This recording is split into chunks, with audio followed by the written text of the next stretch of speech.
Welcome to the Guardian Alliance Academy. I'm Adam Apollo, and today we're going to be exploring the axis of the Wizard and Starwalker courses. One of the main things that we're going to explore today is the idea of hacking the mind for high performance, this sort of myth that has been going around that you basically, all you need to do is get in your mind, pull out the stuff that doesn't work, insert some new codes, and the next thing you know, you're going to be performing at the top of your game. You're going to be making tens to hundreds of thousands of dollars a month. You're going to be rocking it so hard that you can buy a Tesla, you can kick people out of your house, you can buy houses and basically, reach the level of success that is sort of held in front of your face like a carrot to be achieved if you could only just get your head in the right space. Well, today we're going to start with unpacking this idea a little bit and look at the real ways that we can actually awaken and expand our awareness. And through awakening awareness, we actually deepen our presence within the world and within ourselves. We transform the mind itself instead of just trying to hack out the things and the ideas that we don't want and trying to insert new ideas that we do want. Let's look at this piece first, this idea that your mind is a computer that can be hacked and that you're going to achieve some kind of amazing performance if you can simply just crank your mind into gear and get it to do what you want it to do. But first, I just want to let you know we are live in the Guardian Alliance Academy site. So if you're watching this on YouTube or in Google+, come on over and join us at guardianalliance.academy. Under the courses menu, you'll see a link called Live Sessions. Come on in, come on down. That's where the action is. That's where people are going to comment and be dialoguing with us. And you can ask me questions there live, and I'll respond to them right here on this session. Okay, so I hope you come and join me. In dealing with this idea of hacking the mind and getting high performance, I want to cover something really simple, and that's that the real performance, the real capacity building process involves two different pieces. And one of them is your mind and what you think and what I like to call the mental architecture. So it's the structure of your beliefs, your understanding, the process for how you work with data that comes in and out inside of your being. On the other side, there is the architecture of your perception, which is your capacity to see different aspects of the world. Now, what's missing from a lot of these high performance academies and mind hacking approaches is this perception piece, because what is not fully and readily understood out there in the world at this time, and what has generally been removed from our society and culture, is the awareness that we are actually made of energy. And as an energy body, we have command and control over what goes on inside of our energy field, and we're constantly receiving and transmitting energy into the space-time fabric around us. Now, when we get clear about that as a reality, suddenly our realm of perception opens up drastically. We suddenly begin to sense things that are non-local to us. For example, feeling the emotions or the energy of somebody who's all the way across on the other side of the world. We begin to notice strange coincidences, like we think of somebody that we knew a long time ago, and the next thing you know, they call us on the phone.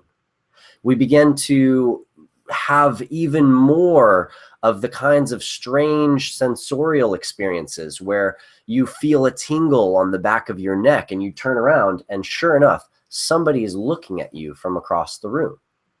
But these are things that you're not going to learn about in school. These are things that are not covered in most of the main universities around the world. These are things that you will not be able to, in the traditional education or scientific system, find a teacher who will tell you this is actually what's happening and this is the physics of what's going on. So part of what we're doing here in the Guardian Alliance is we're onboarding you to a deeper level of this awareness, a deeper level of your capacity to perceive.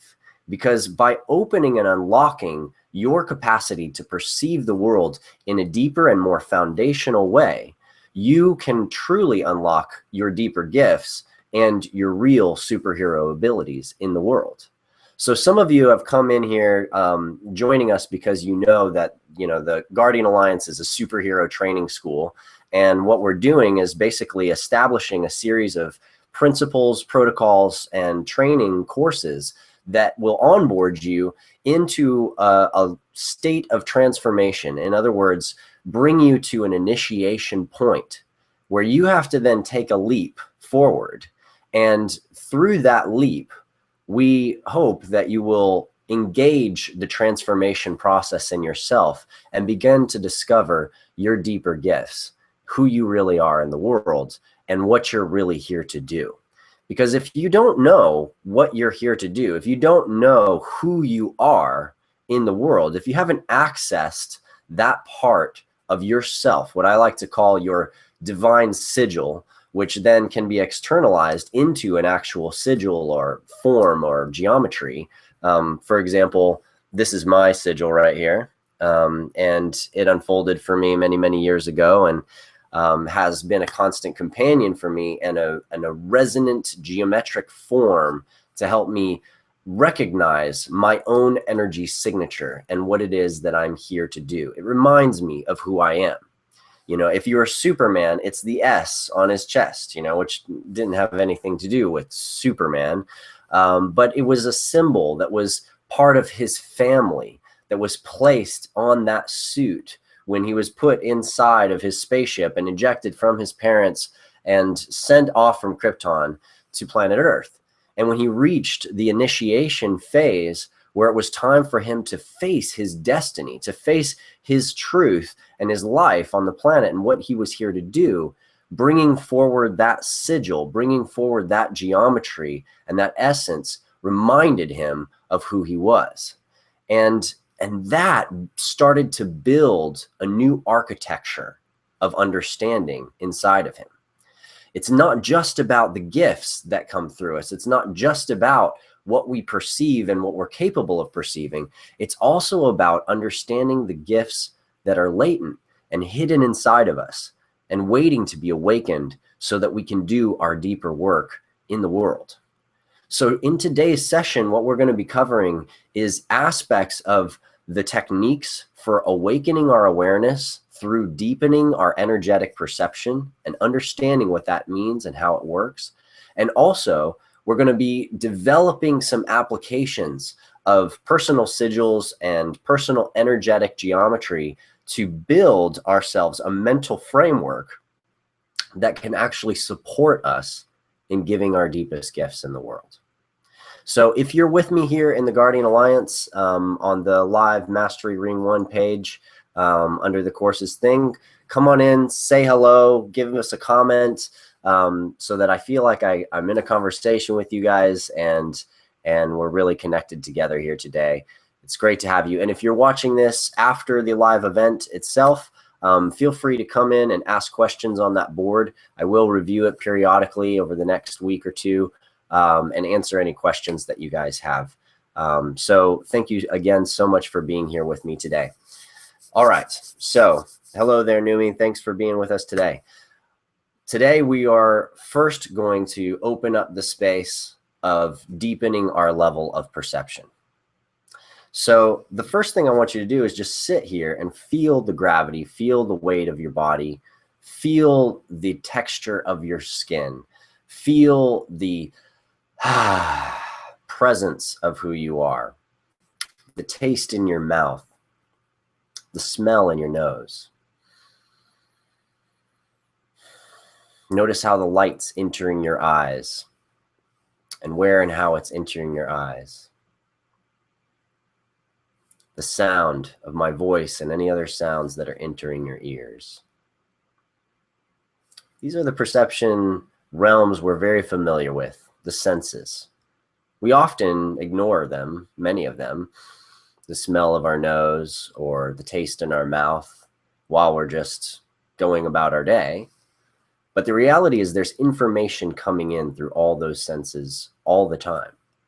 If you look at a dog is constantly with small breaths, sniffing the air, sensing molecular geometry that has a specific resonance that gives insight into a path of where something has traveled.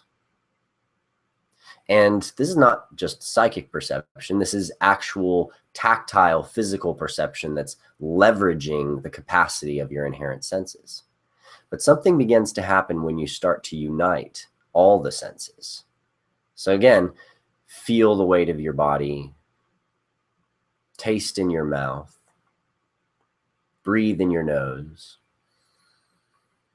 listen through your ears, absorb the light coming in your eyes, feeling the air on the surface of your skin, and just relax fully into allowing all that in at the same time.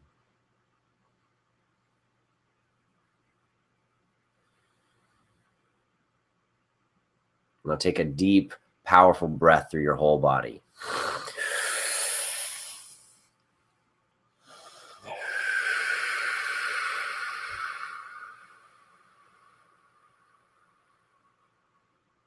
Take one more deep breath.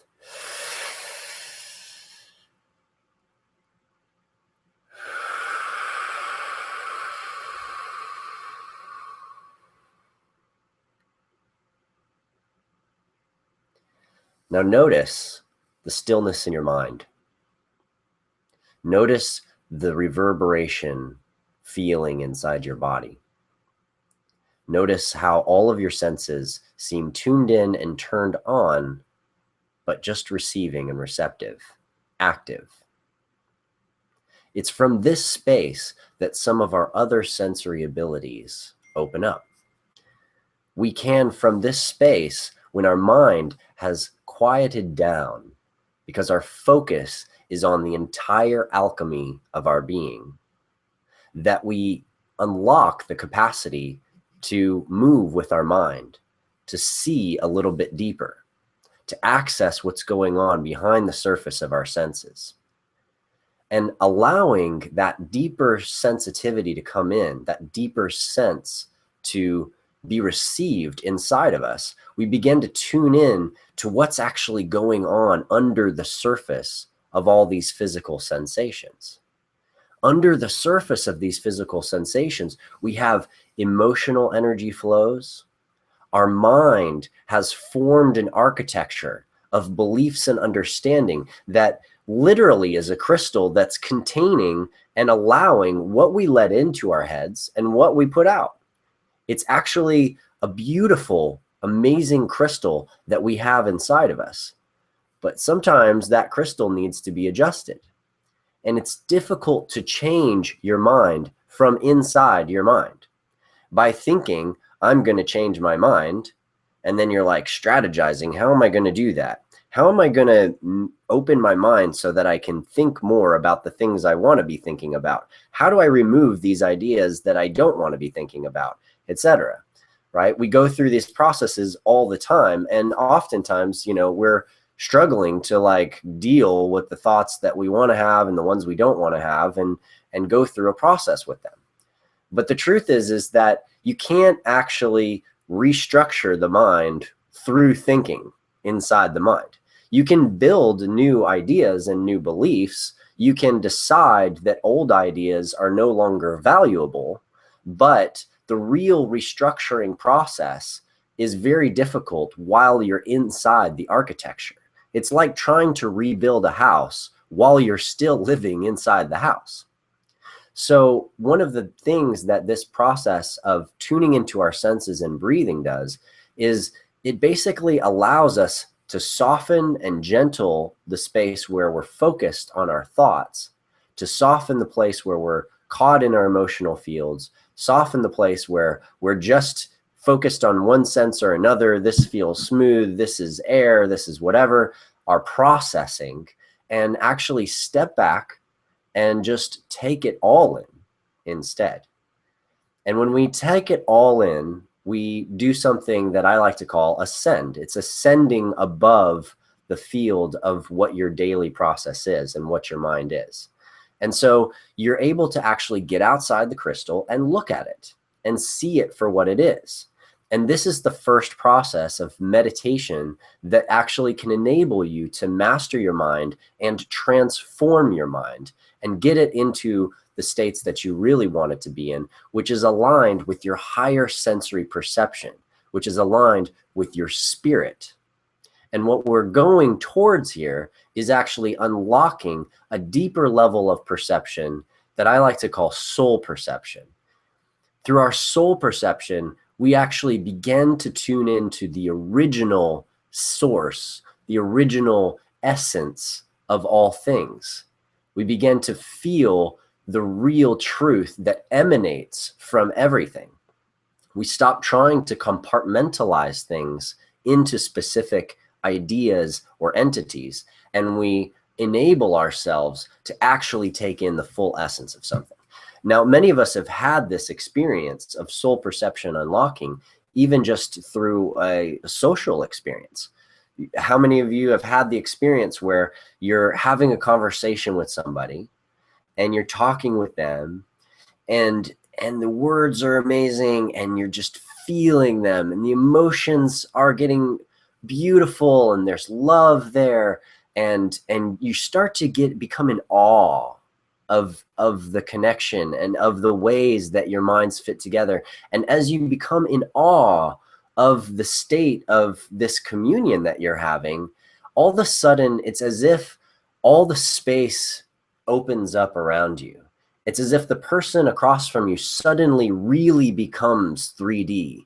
It's like they emerge from this flat plane of what your eye is seeing, and they really become dimensional. And you begin to see and feel this radiance from them and from you. And this radiance is this experience of love. And you suddenly have this sense, and it's not an idea. It's a knowing. It's a knowing that you know who this person is. And you are so happy that you know who this person is, that you feel them to the core of who they are. And that feeling somebody else as deeply as you know yourself, or even more deeply sometimes than you think you know yourself, than your mind thinks you know yourself, establishes a resonance where both of you drop in to even deeper presence, even deeper gratitude. And you begin to become aware of this place inside of you, this origin place inside of you, where you're not separate from this person. You're not different from this person. You are differentiated. You each have your own beautiful, amazing, incredible, individualized ray of creation flowing through you. But in the root, in the source, you know that you're connected. You know that you can not be unconnected from this person. Now, oftentimes this experience is there, it awakens, and then we have to move on. We got to go somewhere. We got to get food. We got to take care of our bodies. We got to go to bed, whatever the mental, physical, physiological, emotional process is that gets us out of this space of connection comes in, and it happens, and we go on, we reflect, and we're like, wow, that was such a beautiful experience. And we find that it's really difficult with our minds to actually pin it down. Like, what was that? How do I define that? Well, the truth is you can't fully define that experience, because part of that experience was of your infinite self. It was of the eternal part of you. And the infinite eternal part of you is something that there are no words to describe. There is no language that you can give it. It's part of the essence of the truth of who you really are. It's part of your connection with God, Source, Great Spirit, Allah, infinite, eternal, whatever you want to call it. It's part of the original essence of who you are. And I know that, some people have difficulty and challenge facing that aspect of who we are. And that is part of the limitations of our mental architecture. The mental architecture facet, the reason why people say you got to hack your mind to open it up to a different level, is because we have these thoughts and these ideas like, well, if there's this big something that's bigger than me and more than me, then it's always controlling me, and I don't have free will, and I don't have choice, and You know, I don't want to be part of like some mechanistic thing that's so far beyond me that I have no control anymore. Well, the real issue there is our fear of losing control. The real issue there is our fear of surrender to something that is really coherent.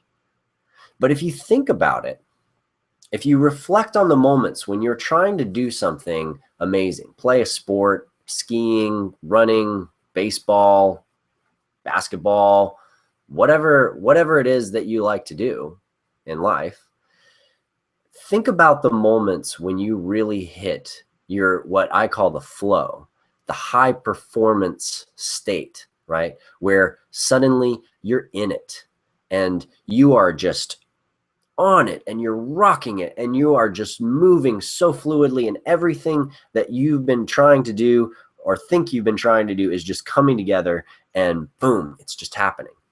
Well, if you really reflect on what goes on in those states, you're not thinking. You don't have a bunch of principles and processes worked out in your mind where you're like, okay, I'm doing this right. I'm holding the bat just right. He's going to pitch. His leg's doing that. His arm's going that way. It's going to be a curveball. No, there's none of that.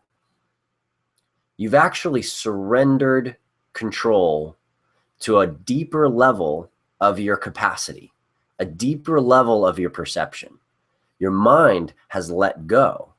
And so your awareness has awakened beyond your mind. It's taken over that space, and it's faster. It's faster. It's more coherent. It's more capable. And it's a deeper part of who you are than your thought processes and the ideas that have been put in your head.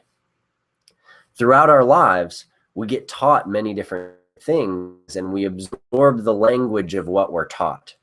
For a lot of people, you know, somebody in their life when they were young says, you can't do this, or you know, whatever, or money is hard to make, or this thing is difficult, or that thing is difficult, or the world is dangerous. It's not safe out there. There's many, many programs that we're given. And in each of these programs goes in and installs itself into our system. And then when we face a challenge like that, we're like, oh, but yeah, but making money's hard, or, you know, this is difficult, or that is difficult, or the world's not safe. So I'm scared now that I'm downtown in Oakland, you know, like I'm worried, you know, I've heard there's guns down here. And, you know, there's these ways that our mind comes in and actually limits our presence in the moment. So we have to start to begin to look at our mind. We have to be able to step outside of it, take a look at it, and see that this is happening inside of us. It's not just about hacking the mind and changing the mind. It's about seeing it and understanding it, becoming a steward of your own mental process. And becoming a steward of mental processes in general is what becoming a wizard is all about. And that's what our wizard courses are about here in the Guardian Alliance. In the first wizard course, the intro, which is the Mastery Ring 1 course, what we cover is basically that process of getting still, of looking at the mind, and beginning to understand that when you can see from a higher level of perception what's going on in your language, in your thought forms, in your physical actions, and in your emotions, and you can see the band of the ways that you're creating, you can start to change how you're creating your life. You can begin to change the language. You can tweak the spells that you're creating. And instead of saying money is hard, being like, no, money is energy. I'm made of energy. Energy is part of the universe. Energy flows. There's always enough energy. There's always enough energy. There's always enough money. That understanding, creating those loops like that, begins to change your resonance in the fabric of space, and it actually begins to change the geometry of the fabric of space-time around you and the events that begin to occur in your life. Now, changing your mind is just the first part of the process. You then also have to feel what it feels like to have your mind change. Feel the resonance. And feeling the resonance of the change is much easier from this deeper level of perception that we're talking about opening up, which involves using the capacity of your body and your senses and literally opening the lotus flower of your 5 senses and awakening through your breath to the greater field that is your energy field, that is part of this aspect of yourself that is completely interconnected with the rest of the universe. And then you apply all of that into your actions.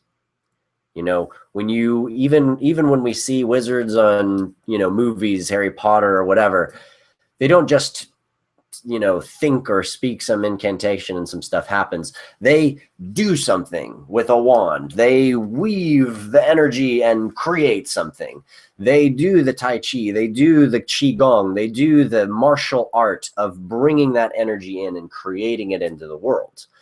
And if you want to do that, to create money or to create whatever, you've got to use physical objects and physical containers and create the space. If you're looking for a house that you're trying to manifest, it's not enough just to see it in your head.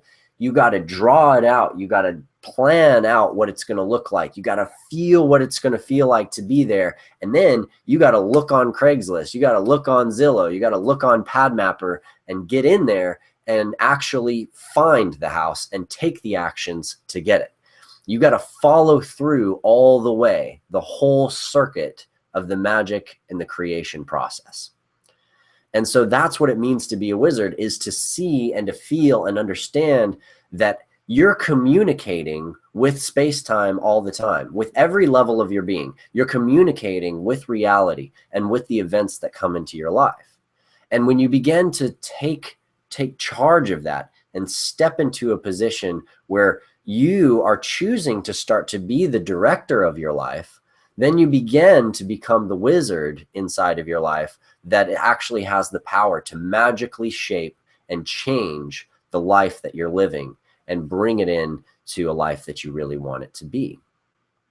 And the key in the heart of all of that, underneath the will, underneath the ego, because part of you will gain some of these skills and you'll be like, yeah, I manifested something. I'm awesome. And then you're going to try even harder and you're going to push it even harder and you're going to focus it even more.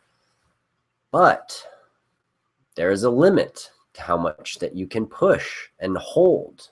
And that limit is the limit that your mind has put on it. The limit is what your mind conceives of being possible. And the only way to get past those limits in your mind, well, maybe not the only way, but one way to get past the limits in your mind is to develop a deeper level of spiritual perception, to actually awaken your spiritual perception, to see and feel something that's deeper than your thoughts, and perhaps awaken your soul perception and get in touch with that unlimited, infinite, eternal love that is inside of you and available to you in every moment of your existence. And so in the Starwalker courses, this is where we go. This is a lot of what we explore and discover with each other, is where is that track of consciousness go? How do we get above our minds? And what are these different layers of our progress through the spiritual realms? And what does the path look like that we can take to not only experience more of our infinite self, but actually help to change and transform our minds and our emotions and our bodies along the way, so that we're not just having these incredible transcendent occult experiences, you know, on occasion and on these random moments, and then we go back into our life and we're mad at people and we're dealing with all of our crap, but we begin to actually integrate that level of spiritual perception so that when we do get angry, we resolve it faster. So that when we have a conflict, we know how to resolve that conflict more peacefully and with greater compassion. so that when we deal with threats and we deal with challenges in our lives from other people, we know how to engage those challenges, have compassion for the person, and see a route where we can actually come into greater coherence with them.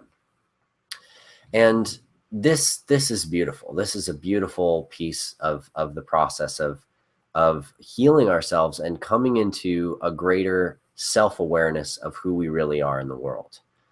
And through the Starwalker path, you realize there's a lot of different keys in the universe that get unlocked and begin to unfold as you go down that pathway. You begin to see things on a higher level. You're awakening your awareness to bigger and bigger spheres of influence. You begin to see that the thoughts and the feelings and the creations that you have as a wizard of your life begin to affect things that are more than just your immediately surrounding space-time field.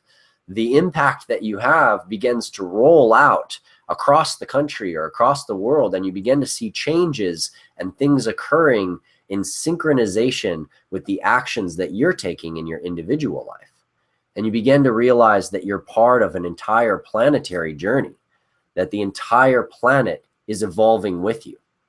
And then as you begin to see the entire planet and the entire species as this evolving, flowing, growing, living experiment of self-discovery and evolution, you also begin to realize that this little planet is just a little tiny dot in a very, very, very big universe.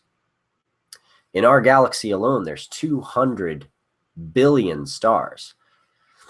The current estimate of the amount of those stars that have what they think are planetary systems around them is around the range of 90%. And of the ones that have planetary systems around them, in other words, of the 200 billion stars that have planets around them, or if it's 90%, then 180 billion stars that have planetary systems around them, they think that about half of those are extremely likely to have planets that are in the area where life could propagate. Now, that means that there's 90 billion potentially planetary systems where there's a planet in the Goldilocks zone or close to it where life could actually be emerging and growing on those planets.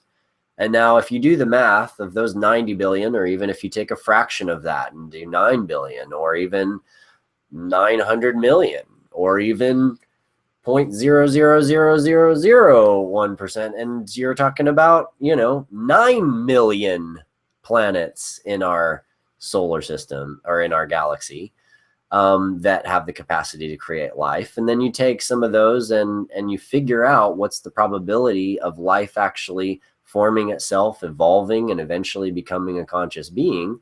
And you end up with, even with extremely like, low percentages of probability, you still end up with thousands of conscious or even hyper advanced civilizations that may have been in our galaxy for a long, long time. And that's just in our galaxy. If you pick a pinhead in the sky and you look at that point on the sky, you're inside that single place, and that little point on the sky, there's thousands of galaxies. So across the entire sky, you've got how many pinheads and how many thousands and thousands and, literally billions and billions of galaxies all the way around just in our view, on the night sky on a single night. So out there, what's the probability or likelihood of one or more of those species actually developing the capacity to travel off their planet, figure out how to go to other star systems, figure out how to travel around, figure out how to connect, make communities? And you begin to see that even just following very, very simple logic, the likelihood of there being large-scale galactic civilizations and intergalactic civilizations is extremely high.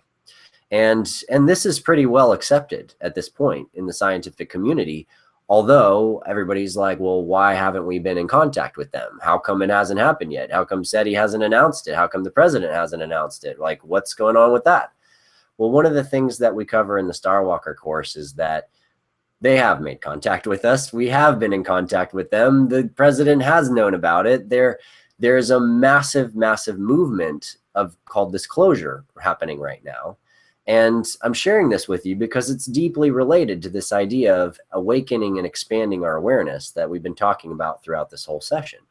If you go to disclosureproject.org, or if you go to the Citizens Hearing on Disclosure, which you can search for on Google, or Exopolitics, or any of a variety of other sites that are active right now, there are literally thousands of people who are, you know, ex-NSA, CIA, FBI, pilots, astronauts, you know, council members, the head counsel for the Iran-Contra hearings from back in the day.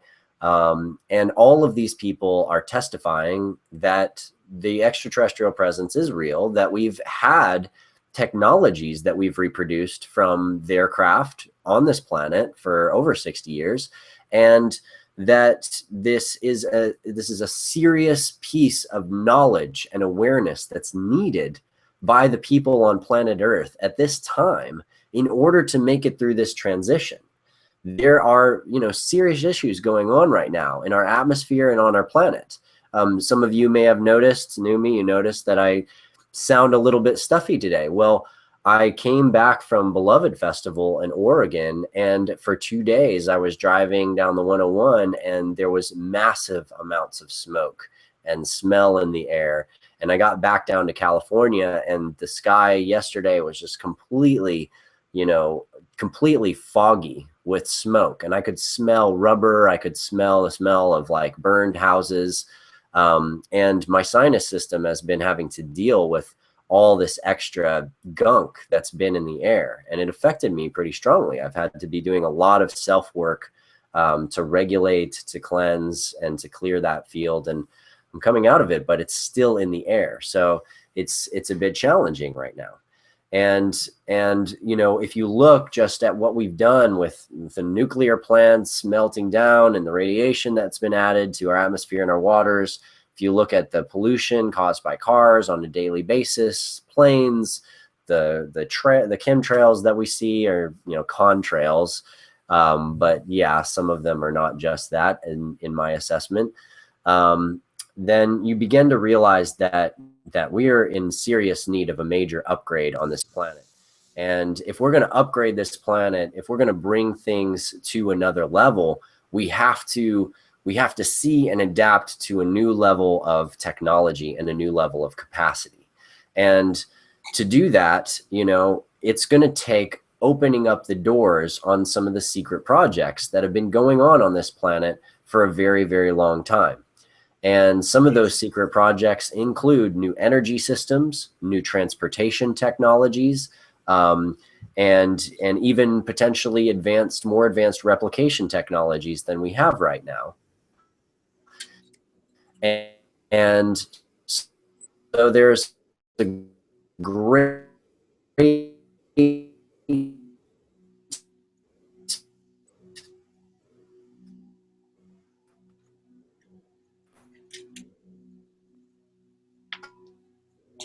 press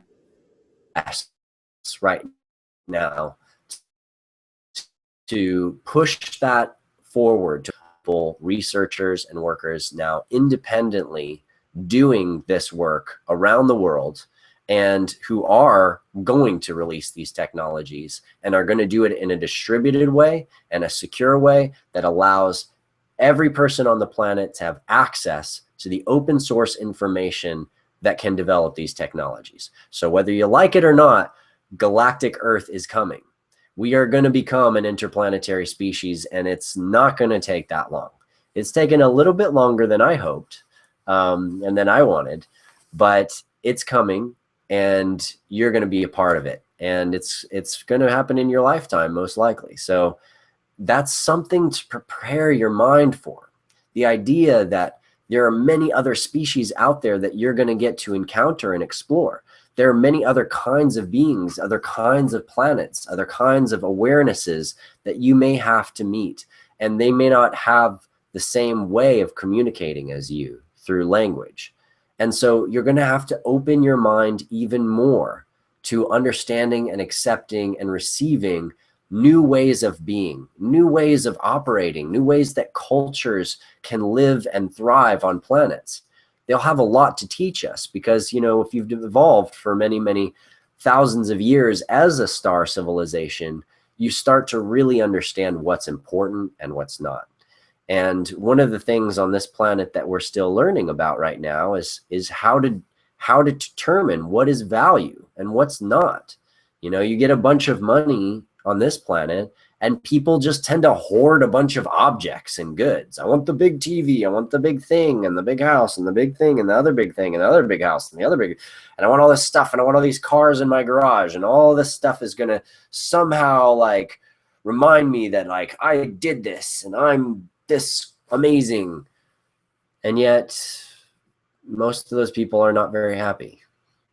And they're not very happy, not because they don't have, you know, they've got money, they've got all this amazing stuff, and, you know, sure, they can pleasure themselves on all these objects all they want, but the deeper happiness that that all of us seek happens through a sense of spiritual gratification. And owning a bunch of objects doesn't actually nourish that part of ourselves. What's more exciting is when we're learning, when we're growing, when we're facing our edge, when there's a new adventure, a new thing to accomplish, a new level or layer of ourselves to explore. And as we really learn that what's most important is getting to know who we are and the truth of who we are, and what our gift is that we are here to give the people of Earth, that we're here to give each other and share with each other on the planet. When we tune into that, that's when we get the anchor of where the real value is. And the people that have done that have immense amounts of money and capital, you can see the incredible impacts they make on the world because they're doing philanthropic actions, they're creating things, they're protecting lands, they're establishing schools, they're creating wells, they're making sure, and they're stewarding the process, they're giving their gift and their service to helping to bring all of humanity into a greater state of coherence and health and happiness. And through that spiritual service and through that focus on them giving and being in service to other beings, they are nourished spiritually. And so they begin to really move in that process of towards being an angel, towards really being a servant of the source and the gift in all people and all things.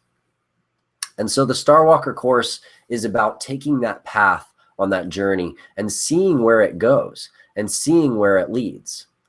So we've got about 10 more minutes. I got a couple comments I'm going to take a look at here coming into the board. And I also want to open the space for some questions. And then I'm going to give you guys a technique, a little bit of a tool to play with as we close up this session. This is the third of 3 sessions that we've done on each of the axes.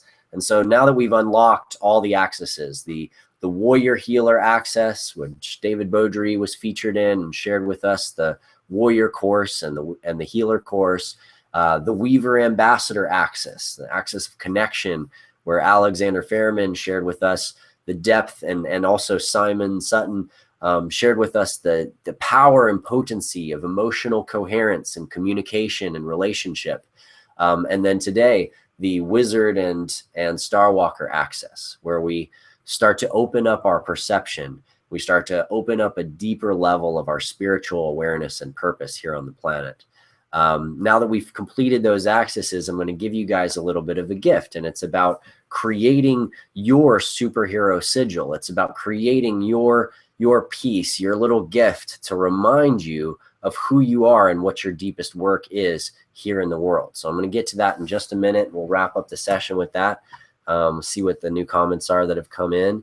Hey, Katie Lee, nice to have you here. Glad you came in. No, a little bit late, but glad you're here.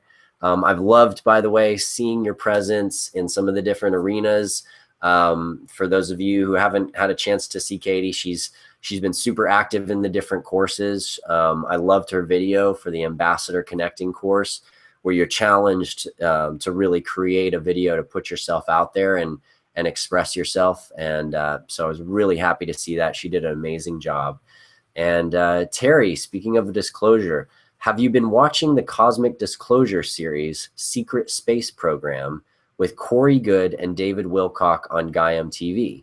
If so, what are your thoughts? Terry, I actually haven't watched any of that series. I've heard some of what these guys have been talking about, and I've had some conversations with others about it. There are some concerns that I have about that series based on what I've heard and from what people have shared with me, some people that I trust very deeply. One of those is the quality of the communication coming from Corey Good.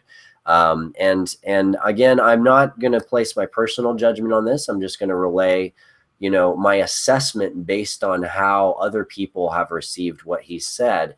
And what they shared with me was that, you know, he had a lot of information coming through, but the information was coming through almost as if he was an android or a robot, like no emotion, very, very flat line, very just like direct to the blah, blah, blah, blah, blah, blah, blah, you know, like not with no articulation, no personality, no presence, no emotion, no personal feeling or relationship to the information. And to me, that's always a red flag. It doesn't mean that what he's sharing isn't true, but it generally, to me, adds or increases the likelihood that there is not true objects inside of what he's sharing. Because when someone's being fully, deeply authentic and emotionally present with you, they're being real, and you can feel that they're being real. And if they say something that's not true, you can tell because you can feel the shift in the emotional frequency between what feels good and what feels true and what's resonating in the body to suddenly what's not true.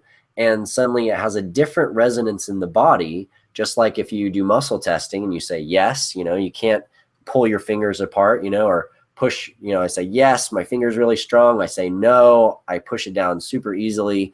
Our bodies know the difference between truth and false.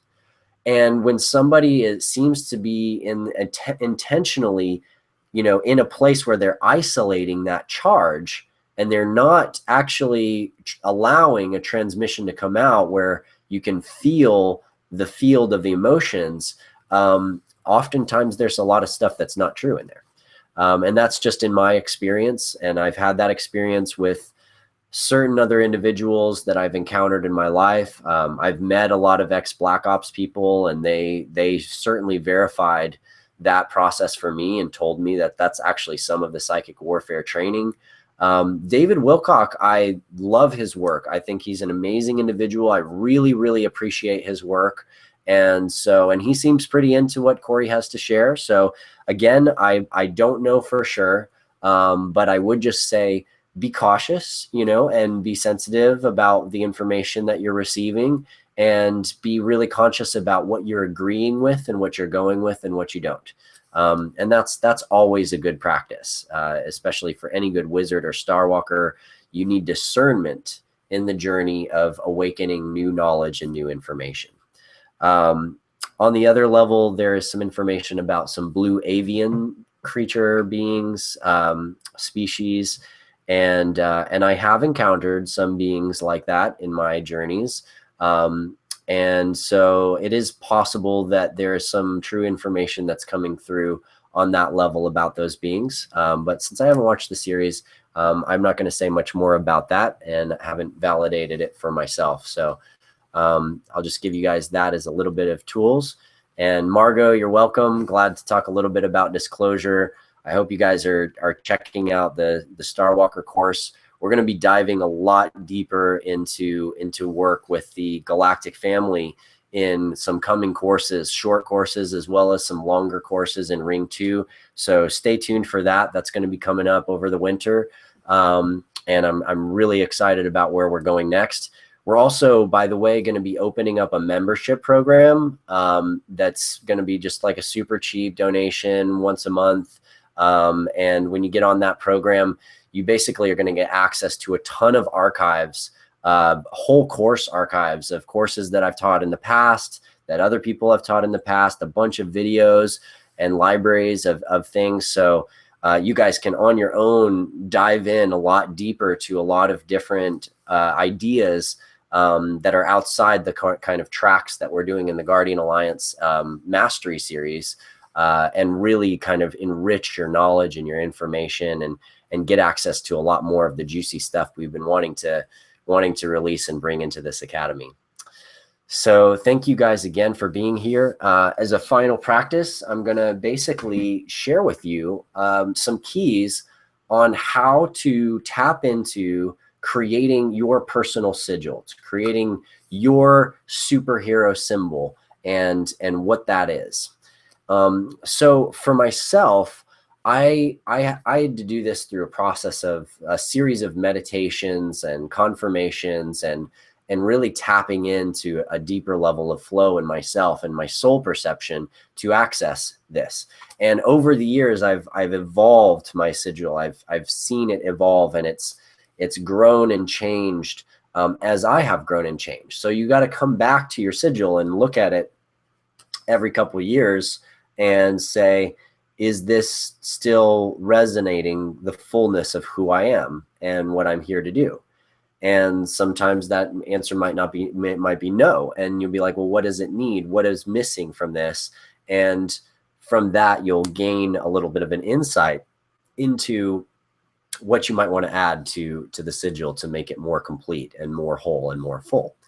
So the first piece is that you want to work with the container of yourself, okay? And the container of yourself is a circle. It's the wholeness. It's the sphere of your being. So one of the best ways to start is to just draw a circle on a piece of paper. And once you have that circle drawn on a piece of paper, then what happens is you're going to just gaze into that circle, and you're going to just allow yourself to see into that circle and imagine you're looking into the mirror of yourself. You're looking into who you are. I'm just going to draw a circle here, and you're just going to stare into that circle, and you're going to just let yourself see yourself inside of there. Imagine your whole body, your whole being is inside that circle. Like this is your whole energy field. And you're in the middle, and you're radiating out to that whole field. You're shining inside of that field. And now look into that field and allow yourself to begin to just see if there was a symbol that could represent who you are, all of who you are, the truth of who you are. What would that look like? And a couple things that are good to consider at first is there any letters involved or any words? And on an even deeper level than that, because letters and words really break down just to geometries, what is the geometries of who you are? What are the forms and geometries that represent you? And really feel into that. What is your key geometry inside that circle? And as a little bit of a gift that we'll be exploring a lot more in the Unified Harmonic Matrix course, which is coming up in the Universal Library. There are a few different keys to understanding different geometries, and each permutation of the ray of creation, from 1 to 2 and the Vesica Pisces, to 3 and the triangle, to 4 and the square, to 5 and the pentagram, to 6 and the Star of David, to 7 and the heptagram, to 8 and the 2 squares, to 9, to 10, to 11, and so on and so forth. Each of them actually articulates a process of the unfolding of energy in space-time. And as you unfold energy in space-time, as you allow these energies to express themselves, and you experience how nature and how life and how the pattern and the fractals of trees and flowers and plants and galaxies, etc., express themselves, you can see symbols, you can see correlations between self-similar geometries. And now there may be, excuse me for a moment,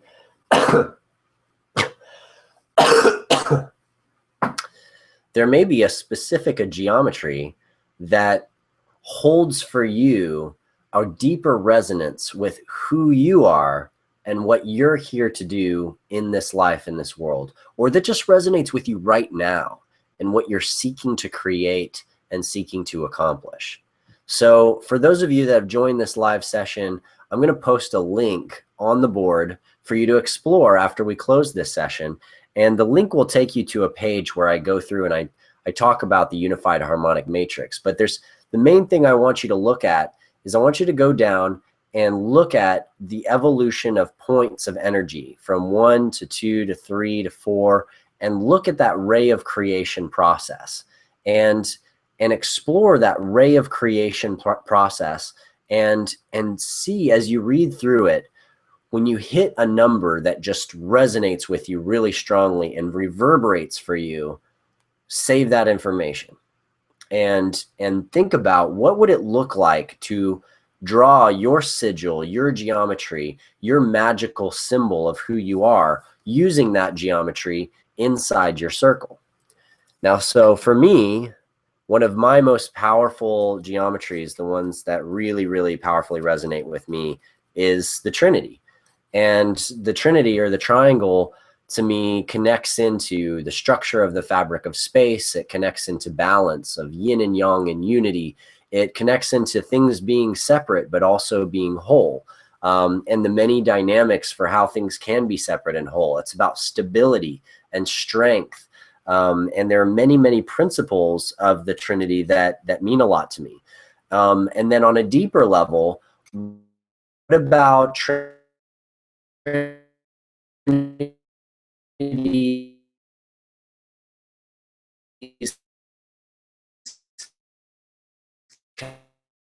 connected to Trinity? What about Triforce? The balance of visualization and coherence and a state and a principle behind them that holds the field for them so that they can actually come forward as a whole essence, as a whole being, and create something new. I also, eventually realized that what I was doing also had a connection to the Triforce in The Legend of Zelda, which have been, stories I've loved and video games that I played when I was young. And the Triforce in The Legend of Zelda is a really beautiful thing, and it's built of these different triangular pyramid structures.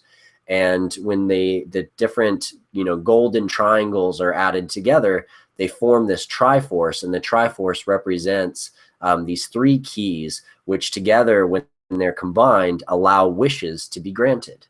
And this is really, really a beautiful thing, because this is about becoming whole, reconnecting all the parts of the whole of who you are, and through doing that, enabling the gift of you to give your wish to the world and see it actually manifest. The true deepest desire that you have, your real soul purpose in the world. So some of you may have already seen this, but this is my sigil here. And as you can see, it's like the triple Triforce, which is also like the Serpiensky. And I'll tilt it a little bit so I'm inside of it. That's nice. And it's like the Serpiensky triangle, which also represents fractal coherence and self-similarity across all scales. So that symbolizes interconnection between all scales of the universe, and that no matter how big or how small you get, there's always connection and always coherence. And then the 3 rings around the outside are actually connected to the higher chakras and to the principles of divine trine resonance. And they also have to do with gravity drives, but that's a little more than we can get into during today's session. But I'll just show you that and let you guys now go forward. And your homework is to do this adventure, to work on your sigil, make a draft of it, make a sketch of it, and come back to this page and post it on this page and share it with other people. Show the others what you're working on. Get some feedback. And if you're watching this live session after the event has happened, or you're watching it on YouTube, again, just come on over to guardianalliance.academy.